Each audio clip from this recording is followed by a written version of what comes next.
Welcome to middle education. कैसे हैं मेरे प्यारे स्टूडेंट्स। लीजिए भैया, अब आपके सामने कक्षा 7वीं सामाजिक विज्ञान का प्रश्न पत्र लेकर के आ चुका हूं। अच्छे से सभी क्वेश्चंस को पढ़ लीजिएगा। अगर चाहते हैं कि आपके एग्ज़ाम में अच्छे नंबर आए तो एक चीज़ की गारंटी मैं दे सकता हूं, अगर इस वीडियो को आप बहुत अच्छे से देख के आते हैं तो 60 नंबर का आपका पेपर आएगा। तो 60 में 60 तो नहीं आएगा, ठीक है, ईमानदारी से बता देता हूँ, लेकिन 50 से 55 नंबर आसानी से ला सकते हो। अब आपके ऊपर है वीडियो को फुल टाइम वॉच करना है नहीं करना है। मैंने क्लियरली और एक शब्द में आपको बता दिया हूँ। अब मैं आपसे ये नहीं बोलूँगा कि रियल पेपर है फेक पेपर है, ये सब बोलने से कोई मतलब नहीं। मैंने आपको बता दिया 60 में से 50 से 55 नंबर आएगा। अगर देख के जाओगे तो, नहीं जाओगे तो कोई दिक्कत नहीं। ओके स्टूडेंट्स, तो बिना टाइम वेस्ट किए हम वीडियो को स्टार्ट करते हैं। लेकिन उसके पहले देख लो, ये अर्धवार्षिक मूल्यांकन का पेपर है 2023-24 का। 3 घंटे आपको समय मिलेंगे। एग्जाम में टोटल 26 क्वेश्चन और 60 नंबर का आपका पेपर रहेगा। कुछ इस प्रकार से पेपर का इंटरफेस रहेगा, आपको इंटरफेस फिल करना पड़ेगा। आगे देख लेते हैं, यहाँ से कार्य प्रारंभ करें। बहुविकल्पीय प्रश्न देखने को मिलेगा 1 से लेकर के 10 तक, फिर 11 से लेकर के 26 तक आपको 2 नंबर 3 नंबर 4 नंबर के प्रश्न देखने को मिलेगा। देखो, निर्देश में कह रहा है कि प्रश्न को पढ़ करके नीचे दिए गए विकल्पों में से सही विकल्प का चयन करना है। पहला नंबर कहता है कि पृथ्वी सूर्य की एक परिक्रमा लगभग कितने दिनों में पूर्ण करती है। तो इसका सही आंसर लगाना है ऑप्शन नंबर सी, 365 दिन। ये सही उत्तर हो जाएगा। आगे देखते हैं, दूसरा नंबर कहता है नीचे दिए गए प्रतीक चिन्हों में से कौन सा प्रतीक चिन्ह नहर के लिए प्रयुक्त होता है। नहर के लिए हमें सिंबल बताना है। तो यहाँ पर 1 2 3 4 दिया गया है, तो इसका सही उत्तर होगा ऑप्शन नंबर ए, नहर के लिए यही चिन्ह प्रतीत होता है। ठीक है, ये आपके स्विमिंग पूल के लिए होगा। सॉरी, इसमें आपको गलत हो गया थोड़ी। इसमें सही आंसर आपको ऑप्शन नंबर बी पे टिक करना है, ये आपका नहीं है। ठीक है, ऑप्शन नंबर बी इसका सही उत्तर हो जाएगा। आगे देख लेते हैं, उत्तरी गोलार्ध में सितंबर माह में कौन सी ऋतु होती है। तो उत्तरी गोलार्ध में सितंबर माह में सही आंसर होगा शरद ऋतु, ये सही उत्तर है। आगे देखते हैं, चौथा नंबर, प्राचीन वस्तुओं का अध्ययन करने वाले व्यक्ति को क्या कहा जाता है। जो प्राचीन वस्तु का अध्ययन करता है उसे कहते हैं पुरातत्वविद। ठीक है, आगे देखते हैं नेक्स्ट, 5वां नंबर, भीमबेटका की गुफा में चित्र पाए गए। किस प्रकार के चित्र पाए गए थे भीमबेटका गुफा में। तो वहाँ पर पाए गए थे शैल चित्र। ठीक, मतलब पत्थर पर चित्र बना हुआ था।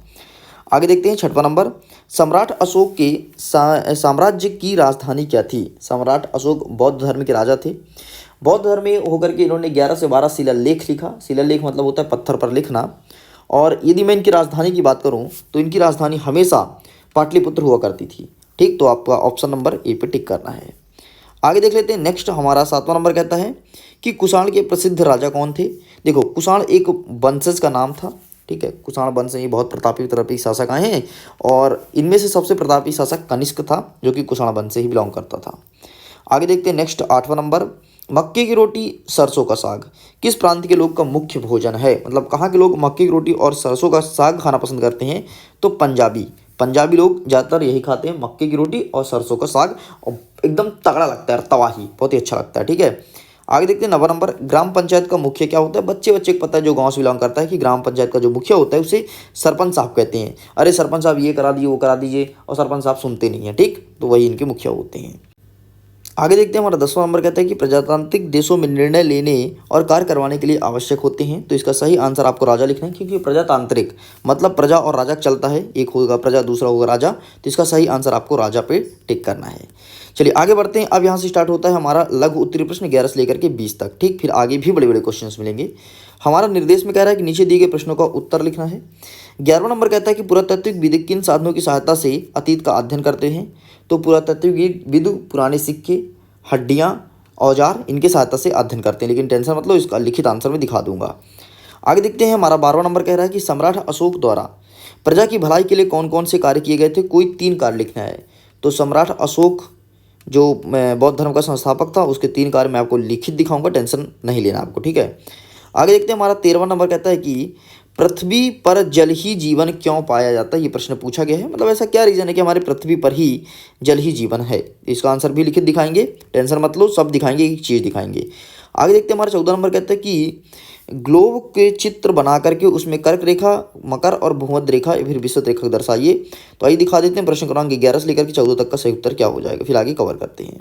ठीक, 13 भैया आपके सामने प्रश्न क्रमांक 11 का उत्तर देख लीजिए, बस इतना आपको लिखना था। आगे देख लेते हैं, यह प्रश्न क्रमांक 12 का उत्तर, उसने कौन कौन से कार्य किए थे। तो आप यहाँ पर देख सकते हैं, इनका पहला कार्य यहाँ पर मेंशन है, अशोक द्वारा बताए गए थे विभिन्न प्रकार के कार्यों में से। ठीक, यहाँ पर देख सकते हैं इनका दूसरा कार्य ये रहा, ठीक, आगे बढ़ते हैं। ये रहा तीसरा काम कार्य और ये रहा चौथा कार्य। 4 में आपको नहीं लिखना है, 3 ही पूछा, 3 ही लिखना है। नेक्स्ट देख लेते हैं 13 नंबर, पृथ्वी पर ही जीवन क्यों पाया जाता है पूछा था। तो पृथ्वी एक ऐसा ग्रह है जहाँ पर जीवन पाया जाता है। इसका कारण यह है कि यहाँ जीवन के लिए आवश्यक कारक जैसे ताप, जल और भोजन उचित मात्रा में उपलब्ध हैं। ठीक, इतना लिखना है। 14 नंबर का उत्तर यहाँ पर नहीं है, चित्र जो पूछा था, आगे के आंसर्स अवेलेबल हैं। ठीक है, चलिए बेटा आगे देख लेते हैं। हमारा 15 नंबर कहता है कि पृथ्वी की गति कितने प्रकार की होती है, उनका नाम लिखना है। तो 2 प्रकार की गति होती है, पहला घूर्णन, दूसरा होता है परिक्रमण। मैं लिख के दिखा दूंगा, टेंशन मत लो। सबसे पहले समझ लो, देखो नकल करो लिखो इससे पहले है कि समझ लो तो ज़्यादा अच्छा रहेगा। हमारा 16 नंबर कहता है कि रेशम वस्तु बहुमूल्य क्यों माने जाते हैं, लिखिए ऐसा क्या रीज़न है कि जो रेशम के कपड़े होते हैं बहुत बहुमूल्य होते हैं। ठीक, आगे देखते हैं 17 नंबर, आपको दैनिक जीवन में विविधताएं कहाँ कहाँ दिखाई देती है, कोई 2 उदाहरण लिखिए। तो विविधताएं तो हमें सब जगह है, जैसे वायुमंडल विविधता, जयमंडल विविधताएं, तो इसका भी आंसर मैं लिखित दिखाऊंगा। आगे देखते हैं 18 नंबर, सरकार के विभिन्न स्तर कौन कौन से, उनके नाम लिखिए। 19 नंबर पूछा है कि आपके क्षेत्र में स्वास्थ्य की देखभाल के लिए क्या क्या सुविधाएं हैं। तो जो हो आपके यहाँ पे क्लिनिक हो, हॉस्पिटल हो, डॉक्टर्स हो, नर्स हो, जो भी आपको बताना है। ठीक, तो इसका आंसर आपको नकल करके नहीं लिखना बेटा, स्वयं से लिखना है। लेकिन एक बार मैं दिखा दूंगा कैसे लिखना है, बाकी अपने से लिखिएगा। तो 15 से लेकर के प्रश्न क्रमांक 19 तक उत्तर दिखा देते हैं, फिर आगे क्वेश्चंस को कवर करते हैं। ये रहा भैया 15 नंबर का उत्तर। कौन कौन से 2 प्रकार होते हैं, पहला होता है घूर्णन और दूसरा होता है परिक्रमण। परिक्रमण यहाँ पर नहीं लिखा है, कोई मसला नहीं, घूर्णन को आप टिक कर लो। ठीक है, चलिए आगे बढ़ते हैं। नेक्स्ट 16 नंबर, 16 नंबर ये रहा इसका उत्तर। तो प्लीज़ टेक अ स्क्रीनशॉट, आप इसका भी फोटो खींच लीजिए। आगे बढ़ते हैं, ये रहा आपके सामने 18 नंबर। ठीक, तो आप इसका भी फोटो खींचो। ठीक है जी, आगे बढ़ते हैं। ये रहा आपके सामने 19 नंबर, तो इसका भी फोटो खींच लीजिए। ठीक, स्वास्थ्य सुविधाएं कौन कौन सी है आगे देख लेते हैं, ये तो आगे क्वेश्चन हैं। चलो ठीक है, ठीक 19 नंबर तक का हमने उत्तर बता दिया, आगे क्वेश्चन को कवर करते हैं और उत्तर देखते हैं।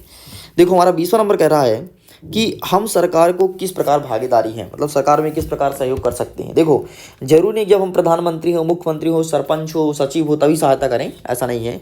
हम एक आम नागरिक होते हुए भी सरकार की किस प्रकार से सहायता कर सकते हैं, इस चीज़ पूछा गया है एंड इसका आंसर लिखना है। आगे बढ़ते हैं, दीर्घोत्तरी देखते हैं जो 21 से लेकर के 22 तक पूछा गया है। इसमें कहता है नीचे दिए गए प्रश्नों का उत्तर दीजिए। 21 नंबर कहता है शिलालेख और अभिलेख से क्या तात्पर्य है।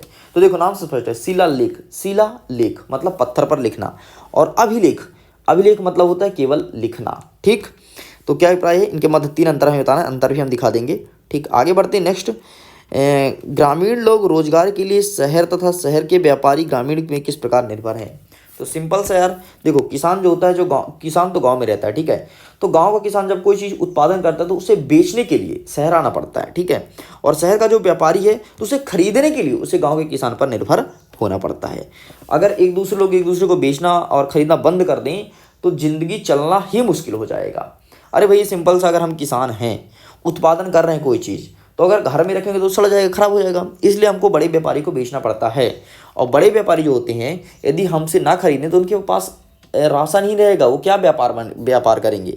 बड़े व्यापारी के पास कुछ रहेगा नहीं, वो क्या व्यापार करेंगे, नहीं कर सकते हैं। ठीक, तो इसलिए आपको ये चीज़ लिखना है। तो चलें आगे बढ़ते हैं, इसके आंसर्स को कवर करते हैं, फिर आगे क्वेश्चंस पे बढ़ेंगे। तो 16 तो हो गया था जी, ये रहा 20वां नंबर। ठीक, उसके पहले 19वां नंबर का स्क्रीनशॉट ले लो, ये रहा।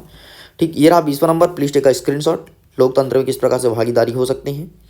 ये रहा आपके सामने 21वां नंबर, इसका फोटो खींचिए। ये रहा आपके सामने 21वां का अभिलेख और शिलालेख में अंतर। ठीक, चलिए तो इस प्रकार से पूरे कंप्लीट कर दिया हूँ। ये रहा आपके सामने 22वां नंबर। ठीक है, मुझे उम्मीद करता हूँ वीडियो काफ़ी पसंद आया होगा, लेकिन वीडियो पसंद आने से पहले, वीडियो को लाइक करने से पहले एक चीज़ बता देता हूँ, अगर इसका PDF डाउनलोड नहीं किए हो तो लिंक डिस्क्रिप्शन में जाओ, जा करके PDF को डाउनलोड करो। मन में कोई प्रश्न हो तो आप मुझे इंस्टाग्राम पर मैसेज कर सकते हो।